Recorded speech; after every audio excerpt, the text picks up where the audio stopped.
Good afternoon, Rod Wilson. Welcome to Off the Cuff. I am Shanda Millner, the Public Relations Manager here at the Sheriff's Office, and we will have a little chat today.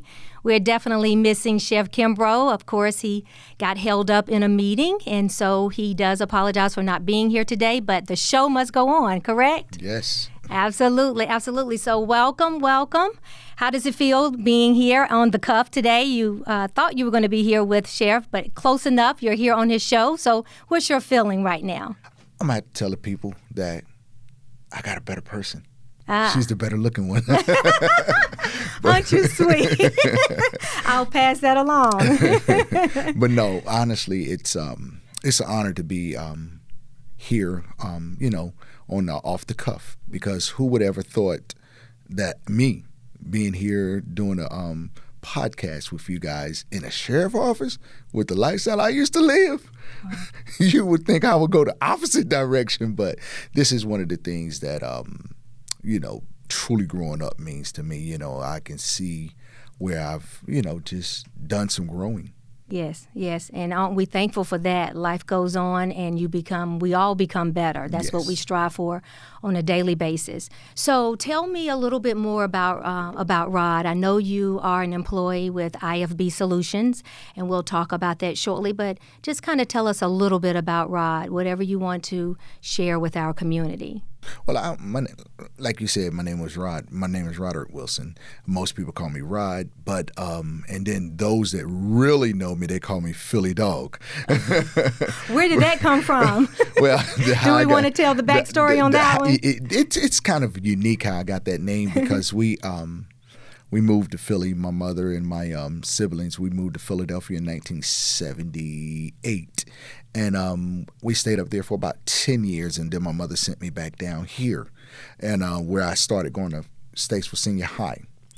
And one of the coaches for basketball, I really didn't go to, I guess you say, play.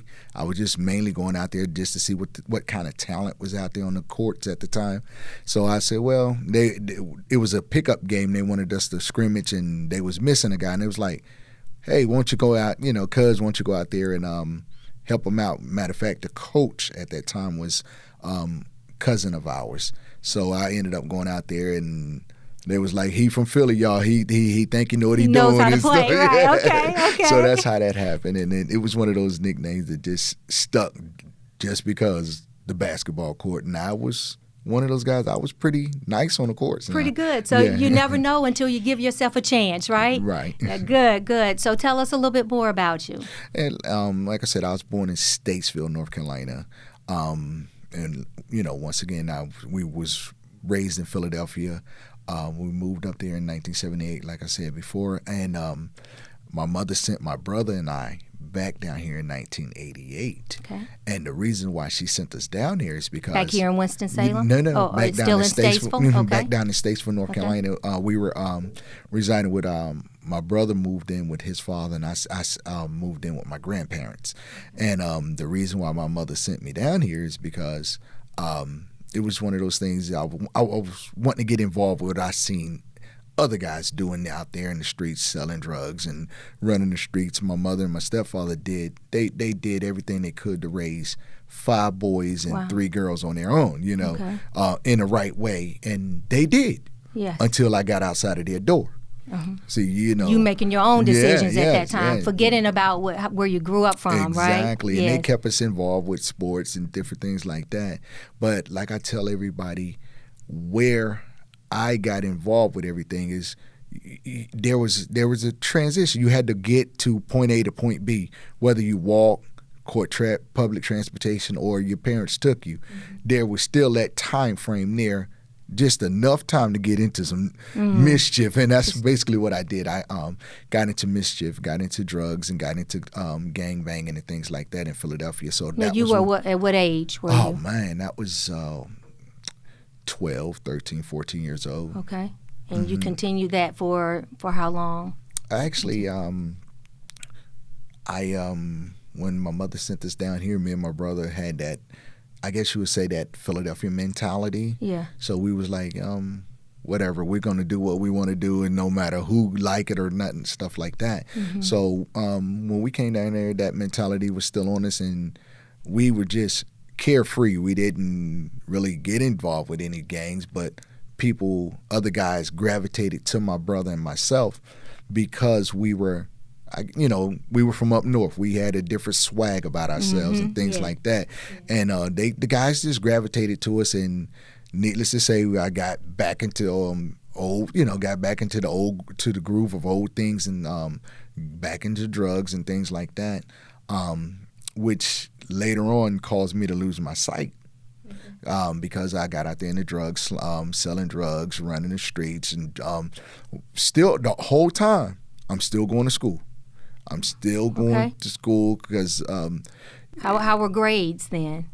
I had good grades. Okay. I had good grades. That's why a lot of people didn't understand why I chose to run the streets and still go to school and do good. And then it was just so was it the attention? That is a good question. How would you answer that question? You're doing good in school, and of course that's keeping parents or guardians happy when you do well in school, but then yet you still had the mindset to go, rear down the wrong road, right? So why did you continue that?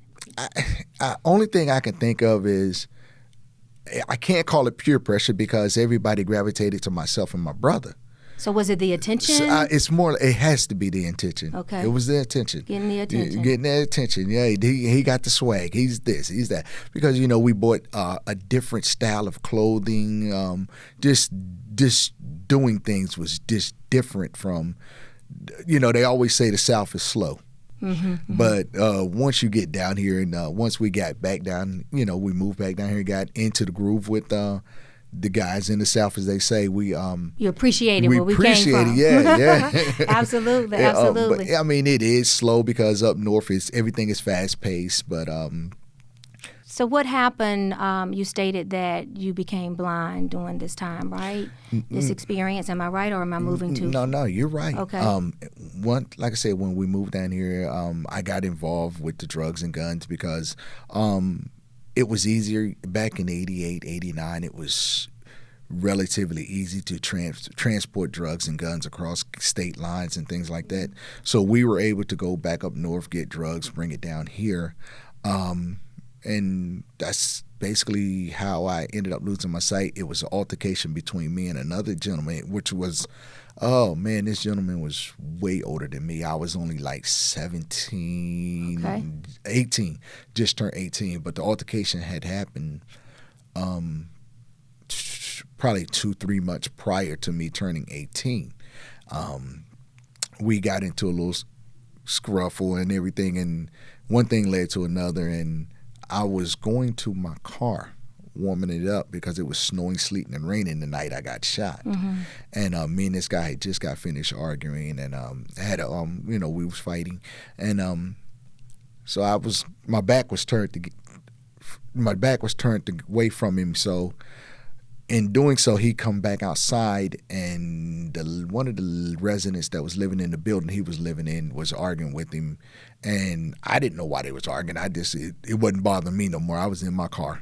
I was getting ready to ride. To what you were doing. Exactly. So needless to say, he had a gun in his hand, and they was arguing. She was arguing, trying to get him to go back in the house because the lady that was doing the arguing, she knew my family, growed up with my mom and my uncles and aunts and things like that. So she was basically trying to tell him it's not worth it.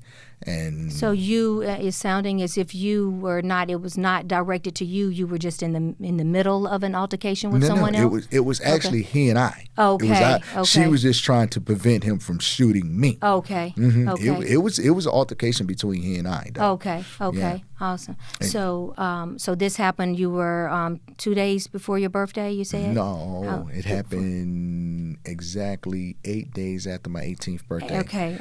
What a way to remember an 18th birthday, right? I turned 18 on December the 4th. Okay. I got shot and lost my sight on December the 12th. They then transported me here to Baptist here in Winston-Salem because it was the closest trauma center. Okay. And went through surgery and everything, and I got out 8 days later, which was December the 20th. So how did life change for you at that point? whew, gosh, life. Ooh, man, I went from a sighted world to a totally blind darkness. I mean, darkness. That's a powerful word. It was just. I went from light to dark, and it was like, man, what I'm gonna do now? So what did you do? The one good thing I done is, no, not what I done. It's what my family done. Okay. See, that's what I've always had. Strong family members. They refused to let me sit around the house and just be, just moping around and things like that. My family, they, especially my cousins, they was always saying, "Hey, you coming to go with us somewhere?" Or I had an aunt. She just passed away about a year ago. And her and her daughter, my cousin, they used to go to the mall a lot. We used to go to Hickory, North Carolina, to Valley Hill Mall. That was better. That was, out of all the malls, that was one of the best ones that was close to States, other than going all the way down to Charlotte. Right. So we up there in Valley Hill Mall, and I never forget this. My aunt was like, "What are you looking at? You never seen a blind person before?" Because you seen people looking and stopping while we were walking, and I didn't like the attention to them, but my aunt was now like, you don't like the attention, but back then we did, right? It's a different feel. Yeah. But my aunt, so she was like, no, you're going to be all right. So I never forget this. She went, it was, can't remember what store it was, but I know, it was Hamrick's. It was a shirt that she bought. It had a guy taking a picture on the front of it, and then it say, "Take a picture, it'll last longer." So every time I went out with her, she would always say, "Put my shirt on." So if they look at you crazy, we just turn around and take a picture. That's right. Put some humor into a sad situation. But I see that you pushed through, knowing a little bit about your background, again, being an employee, IFB Solutions. I'm sure that has helped you better your life, surrounding you with more support. You had your family support. Now that's an extension of your family, if you will. And so I understand that you were Employee of the Year.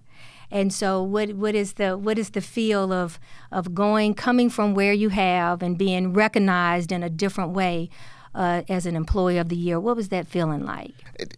The whole thing was, the feeling was overwhelming. It was one of the feelings that, like, y'all chose me, one of those shock feelings and experience. But it felt like somebody really, truly care about you. My family was already there, but here it is, an extended family, and they're showing love because my situation was kind of unique. How I ended up at IFB. Okay. I was incarcerated, and I came out to IFB on a work release program.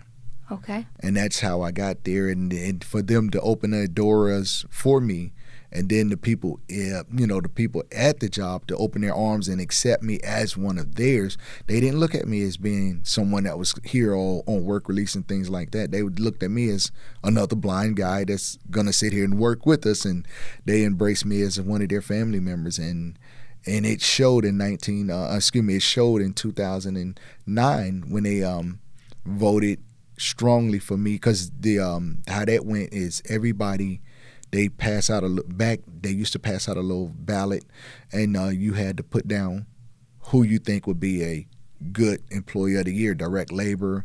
And it was one of those things that it shocked me when they said you're Employee of the Year, because when they announced the Employee of the Year, guess where I was doing? Sitting at my sewing machine working. I wasn't even in the general meeting. Wow. I wanted to keep on working. Wow, So, but that shows you too. You never know who's watching exactly. and who's making the decisions, right? So yes. Evidently you were doing things that, good things that people recognized, and they recognized you in 2009. So I know that was a great feeling. So tell me, I'm understanding that you have had COVID-19.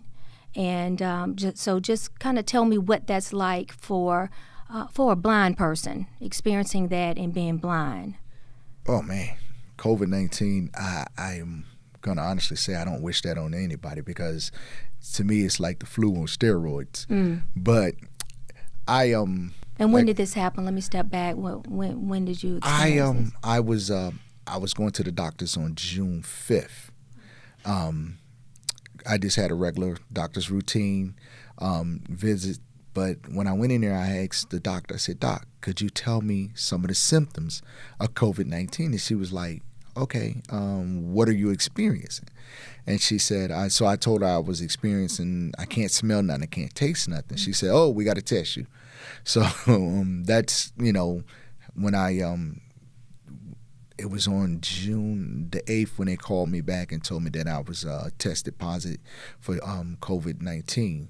But what really had me scared about it was when I was in the shower bathing and things, and I'm like, I can't smell my soap because I have a fragrance.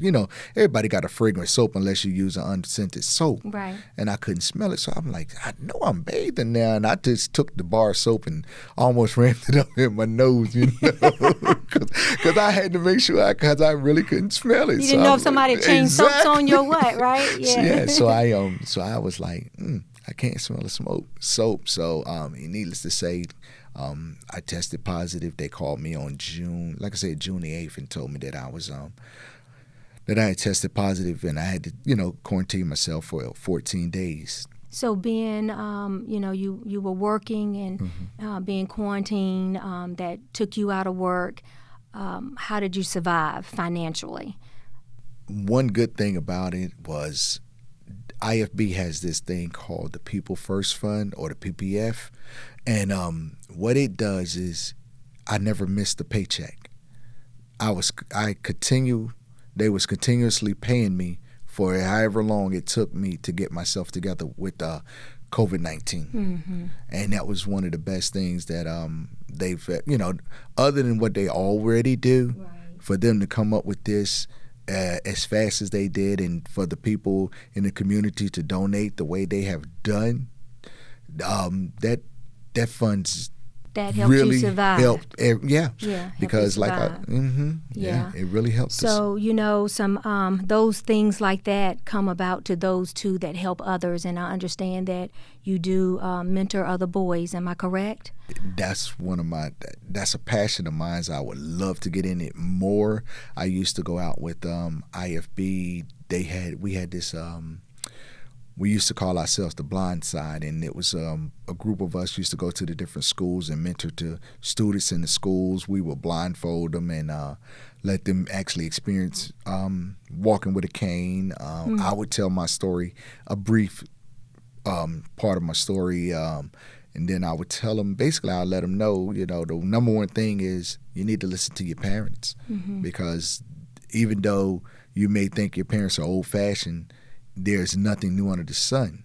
What you're doing, they've already done. All you're doing is adding a little twist to it. That's all. That's it. And that's basically how I try to communicate with the youth. Is I just, like the show say, off the cuff. I want to keep it real with you. I don't want to sit down and sugarcoat anything with you. I just want to keep it real. Because and that's so important, because your story can help someone, right? Yes. And the good things that you know and share with others that have grown up like we have, and where we know, the don't do things. You want to share those things with them as they grow, so they won't go in your same footsteps. Exactly. Yeah. So, thank you for being open with that. And as we close, what, since you are an inspiration and a motivation to many young men, what is something that you can leave with us today from your experience that can help other young men that you have not touched yet? The one thing, and this is something I've contemplated over a number of times, the old saying, most older people used to say this: shoulda, coulda, woulda. Them other brothers, you don't want to deal with them. I call them the other brother. Coulda, shoulda, woulda. If you coulda did this, what would you? Oh, I shoulda did it. No, if you had to do those, then you're already doing something wrong. You want to stay away from them brothers right there. That's just the best way to tell them. Yeah. Well, good word. Again, thank you for being open and sharing your story. I'm sure today, by us sitting here having conversations, someone has been touched or knows someone that needs to be touched from what you've shared. So thanks again for your time, and we wish you much success with your IFB Solutions experience and family over there, and we thank you again. Thank you for having me.